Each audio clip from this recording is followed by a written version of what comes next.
Všichni už dlouho říkají, že je to problém. Vyřešený, ale stále není. Tak kde je chyba? Ahoj, jsem Daniel Kotula z realitní kanceláře Kotula a každý týden pro vás na tomto kanále připravujeme nová videa o zajímavých místech a věcech v Praze a o tom, jak se zorientovat na realitním trhu. Proto budeme rádi, když budete náš kanál odebírat. Děkujeme! Kdo dnes hledá nájem v Praze, ten ví, jak náročné je sehnat volný byt. Přitom každý 7. byt v centru je místo na trvalé bydlení provozovaný jako hotel. Přestože máme tyto data, nikdo s tím doteď nic nedokázal udělat. Proč? Tématem dnešního videa je Airbnb a jak to s ním bude v budoucnu. Podle aktuálních předpisů, které tady máme, není krátkodobý pronájem v bytech pro trvalé bydlení možný. Provozování hotelu je možné jen v řádně skolaudovaných jednotkách a to byty skutečně nejsou. My jsme teď na Maltéském náměstí a tento dům za mnou je podle zápisu v katastru nemovitostí určen pro trvalé bydlení. Reálně ale slouží jako regulérní hotel, jen bez řádné kolaudace. A takových domů jsou po centru desítky. Větším problémem je ale Airbnb v domě, kde žijí trvalí obyvatelé. Přesunuli jsme se na újezd a v tomto domě za mnou byl provozován levný byt s 10 postelemi. Asi si umíte představit, že takový byt si pronajímají zejména skupinky, které do Prahy místo za památkami přijeli pořádně zapařit.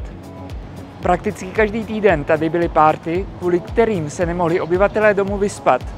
Určitě i tady nemusím dodávat, že byt byl řádně kolaudovaný pro trvalé bydlení, ne jako ubytovací jednotka.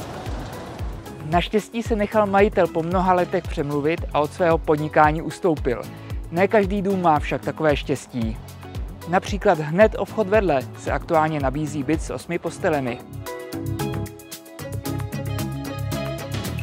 Jak je tedy možné, že navzdory tomu všemu může dále Airbnb tady fungovat? Tím hlavním problémem je, že Airbnb s úřady prostě nespolupracuje. Přestože podle předpisů mají tyto platformy povinnost poskytovat informace o místech, o osobách, které krátkodobé ubytování provozují, Airbnb to ale ignoruje a odvolává se na GDPR. Praha dopadla stejně jako další evropské metropole, které přijaly tvrdé regulace. Odpověď je vždy stejná. Nemůžeme nic poskytnout kvůli GDPR. Tuto neochotu spolupracovat by mělo v budoucnu řešit evropské nařízení.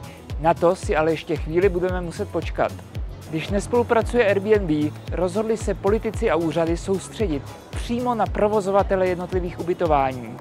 Společně připravují 2 kroky, které by měly tuto situaci narovnat.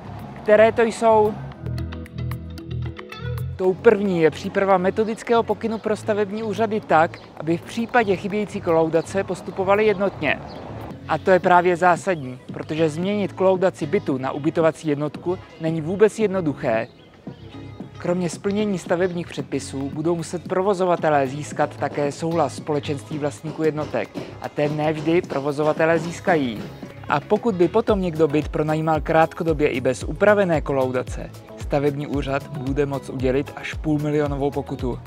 Tím druhým krokem je novela zákona o cestovním ruchu, který by měl platit od začátku příštího roku a přináší hned několik novinek.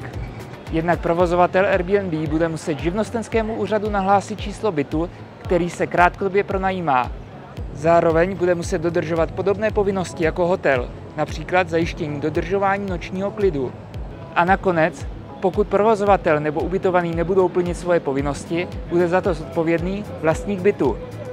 Tím skončí vymlouvání se majitele bytu na to, že neodpovídá za to, co se v bytě děje. Pokud nebudou povinnosti dodrženy, bude hrozit pokuta až do výše 10 milionů korun. Za sebe jsem rád, že se našla cesta, díky které se dostane část bytu zase zpět k běžným nájemcům. I když přiznávám, je to pomaleji, než jsem čekal. A jak to vnímáte vy? Myslíte si, že regulace jde správným směrem, nebo naopak s ní nesouhlasíte? Napište mi to do komentářů. A pokud se vám líbilo toto video, zkuste některé další. Například o 5 nejzajímavějších novinkách, které se v Praze chystají. Uvidíte nový rybník na Letné nebo zatím neúspěšný pokus o postavení nového obchoďáku v historickém centru města. Kde měl vyrůst?